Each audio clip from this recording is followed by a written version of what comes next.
سید امتیاز علی رضوی صاحب سے۔ جی پروفیسر صاحب۔ بسم اللہ الرحمن الرحیم۔ ہمارے لیے جو آئیڈیل چیز ہے وہ انقلاب محمدی ہے صلی اللہ علیہ وآلہ وسلم۔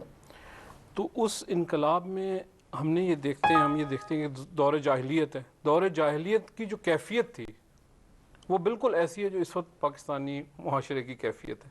لوگ آپس میں دست و گریبان ہیں، لوگ جو ایک دوسرے کو مار رہے ہیں، اور کوئی مادیت کا دور ہے، یعنی وَكُنْتُمْ عَلَىٰ شَفَا حُفْرَةٍ، وہاں ہم کھڑے ہیں ایک ایسے کھائی میں گرنے والے۔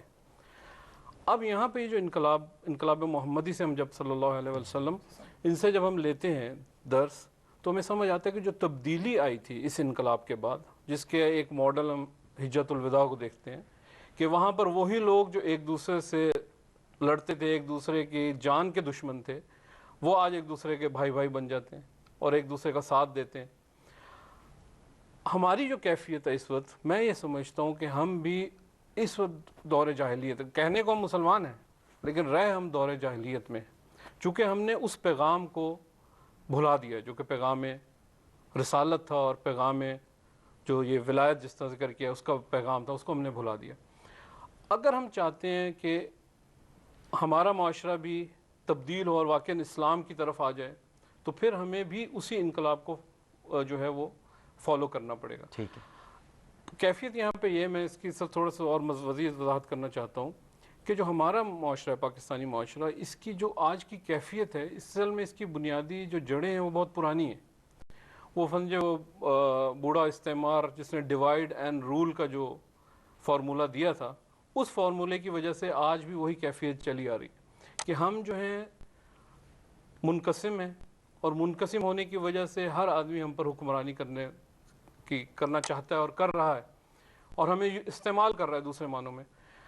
اب یہ کہ ہمیں اس سے نکلنا ہے۔ جب تک ہم اس سے نہیں نکلیں گے، یہ ڈیوائیڈ اینڈ رول کو ابھی تک ہم کنٹینیو کیے ہوئے ہیں، تو ہمیں اس کے متبادل بھی اسی انداز سے، اس سے ہی درس لیتے ہوئے انقلاب محمدی سے، کہ ہمیں اپنا رول دینا ہوگا۔ وہ یہی ہے کہ ہمیں لوگوں کو ملانا ہوگا، متحد کرنا ہوگا، برداشت، تحمل، اور اس کے بعد ان کی رہنمائی کرنی ہوگی، ہدایت کرنی ہوگی۔ مثلا ہم یہ کہیں کہ ہمیں جو ہے یونائٹ اور گائیڈ کے اصول پہ آگے چلنا ہوگا۔ پہلے خود ہدایت لینی ہوگی، پھر ہدایت کرنی ہوگی۔ ہاں، متحد بھی کریں، پھر اس کے بعد اس کی جو ہے وہ رہنمائی بھی کریں۔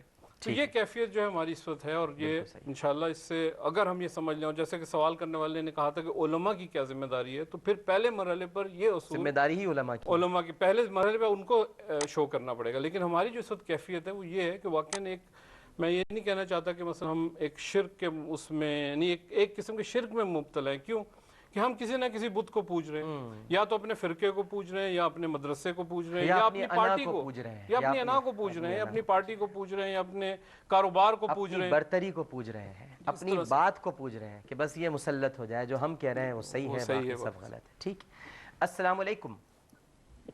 السلام علیکم۔ السلام علیکم عامر بھائی۔ جی وعلیکم السلام۔ وعلیکم میں رئیس شاہ راجی بات کر رہا ہوں، سکھر سے پیچھے گوٹ۔ جی جی سکھر پیچھے گوٹ۔ جی عامر بھائی، میرا سوال یہ ہے، میری شادی کو 4 سال ہو چکے ہیں، ٹھیک ہے، اور مجھے ابھی تک بچہ نہیں ہوا۔ کیا میں وہ بچہ عیدی سینٹر سے لے سکتا ہوں، اور اس کے لیے مجھے اس کے لیے شرائط کیا، اسلام کیا کہتا ہے؟ اچھا ٹھیک ہے۔ کفالت کرنا چاہتے ہیں، ان کی شادی ہوئی ہے لیکن اولاد کی نعمت سے محروم ہے، اب چاہتے ہیں کہ کفالت کریں کسی کی، تو بچہ لے سکتے ہیں کہیں سے عیدی سینٹر سے؟ بہت اچھی بات ہے، ثواب کا کام ہے۔ اس کو عربی اصطلاح میں کہا جاتا ہے متبنہ، لیکن شرائط بتا دیں کہ نام نہیں دے سکتے۔ متبنہ اس کو کہتے ہیں۔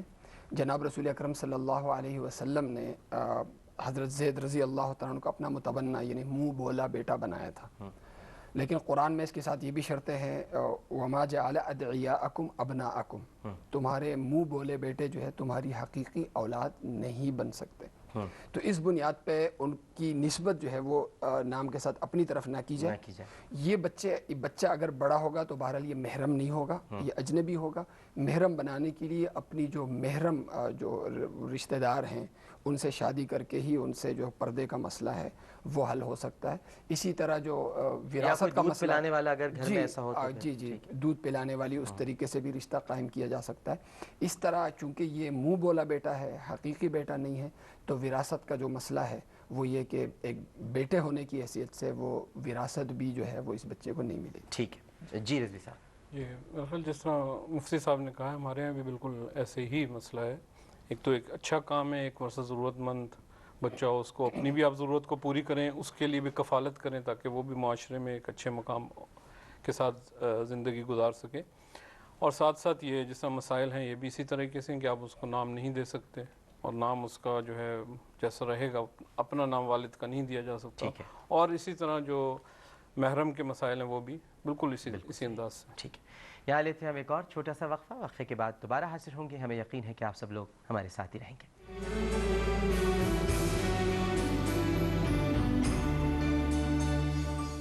ہم بچے